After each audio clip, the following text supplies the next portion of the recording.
Welcome to the latest episode of the B Movie Club. I'm your host, Kevin. This will be discussing the 1988 horror comedy classic, Killer Klowns from Outer Space, starring some people you might recognize. I think the biggest name is John Vernon from Animal House and some other things. No real big stars in it. To tell the truth, I actually hadn't seen it prior to this. You know, one of our friends, Steven, recommended it, and I had actually had it in my Netflix queue because it seemed suitably wacky. That I watched it this week. I'll tell you all about it. For those of you guys joining us for the first time, the B Movie Club, you know, it's like a book club, where each week I'll tell you what movie we'll be discussing. You can either dust off your old copy, pop it in your Betamax and check it out, or it's usually streaming instantly on Netflix, so you can always check it out that way. Then you can send me your questions, comments, favorite scenes, favorite quotes, anything else you'd like to get off your chest. You can reach me through our page on Facebook, Original B Movie Club. Please click the thumbs up button and you'll get all of our updates. You can also subscribe to our show on YouTube, KD9575.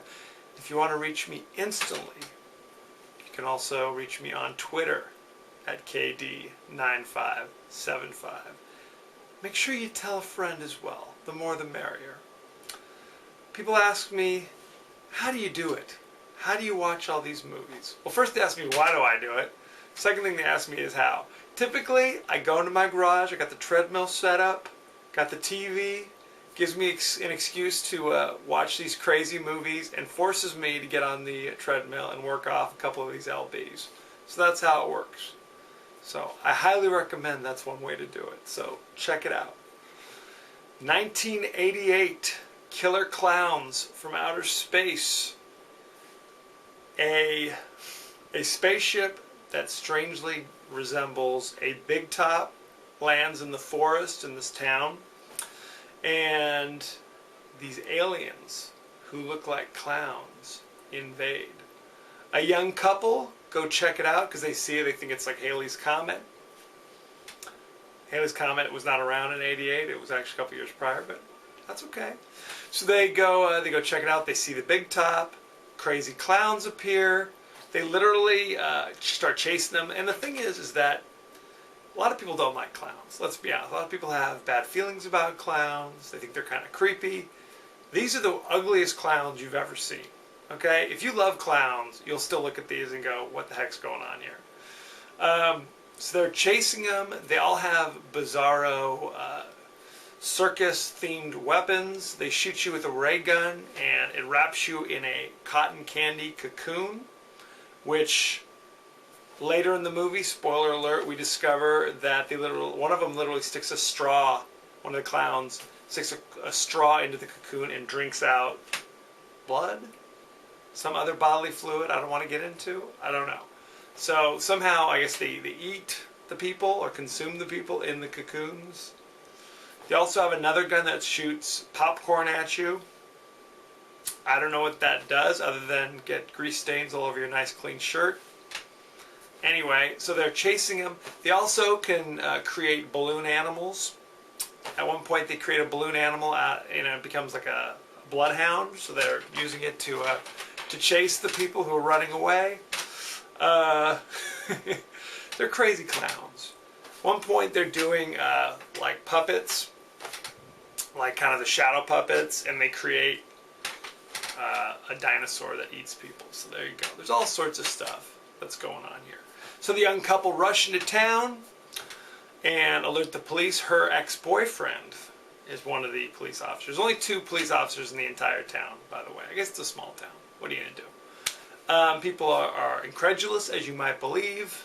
Meanwhile, the clowns are overtaking the entire town. I couldn't tell if it was just like 5 or 6 clowns or if it was like hundreds of clowns.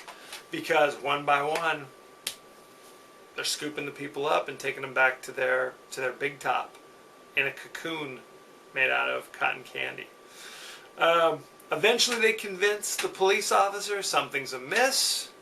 Meanwhile, their wacky friends, the Terenzi brothers, who drive around in an ice cream truck with a giant clown head on top, they're on the scene. They're trying to help out. I don't want to spoil everything that happens in the movie if you haven't seen it.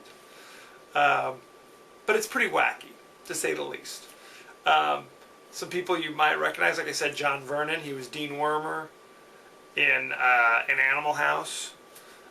You also will see him in I'm Gonna Get You Sucka, which is a movie where we're going to be doing at some point. There's another, the female love interest is played by Suzanne Snyder. Now you may say, that name doesn't mean anything to me. But you recognize her because she was the blonde girl Deb from Weird Science. So there you go. She was also in Return of the Living Dead Part 2, if you've seen that hallowed sequel. Trust me, you'll recognize her. She's been around.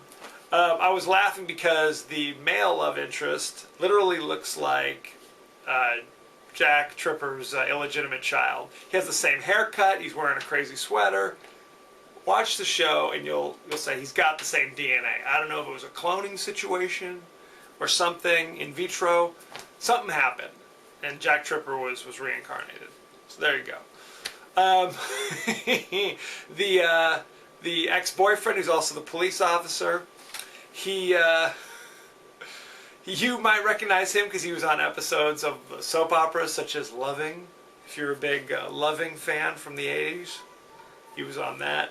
The creators of this film, the Chiodo brothers, they went on to direct other things that you may have seen. Their biggest thing is that the sequel to Killer Klowns from Outer Space, The Return of the Killer Klowns from Outer Space in 3D, is set to come out in 2013. So hold on to your hats and get ready. They also did a lot of the special effects, a lot of the makeup work from such movies as like Elf, other movies you might have seen, Big Top, or actually Pee-wee's Big Adventure, all sorts of things. You can't miss it. They're everywhere. The entire movie cost $2 million to make, and evidently all the clown special effects were done, like I said, by the directors and writers at a very low cost, as you will be able to tell after watching this movie. Most of that went just into production costs. Now, like I said, it cost $2 million to make, not that much. It only made about 400 grand in the box office. Sad to say.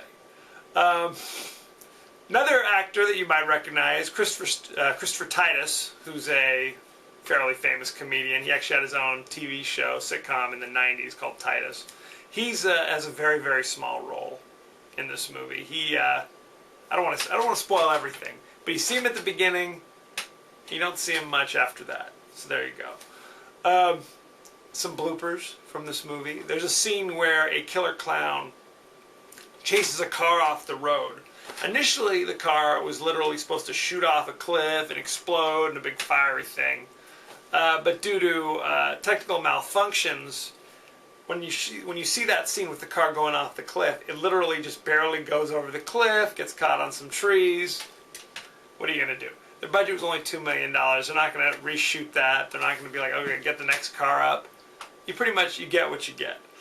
So there you have it. Killer Klowns from Outer Space. It is a comedy horror, as you might imagine. I mean, no one does a movie called Killer Klowns from Outer Space and says, you know what, I want this to be the defining movie. Although, truth be told, there's a shower scene from this movie that was meant to emulate the shower scene from Psycho. Including, instead of the water rushing down the drain, it's the water rushing down the toilet. Questions about this movie? At the end, spoiler alert, spaceship explodes, the Terenzi brothers and the police officer were able to escape through a clown car that crashes. I'm not sure how that works. It happens. Originally, it was just supposed to be the Terenzi brothers, but at the last minute, the directors decided to give it more of a happy ending and bring the young police officer back as well. What do you want? So, there's that. There's a scene where a giant clown, which they affectionately refer to as Clownzilla, starts harassing our heroes. That was actually played by one of the Chodo brothers, and he used a method of forced perspective to show how big it is. Meaning, it looks like it's really big in the distance, but really it's average size close up. Okay? It's all very complicated. So there you go. Special effects, a little sketchy. Plot, a little sketchy, but it's good for a few laughs.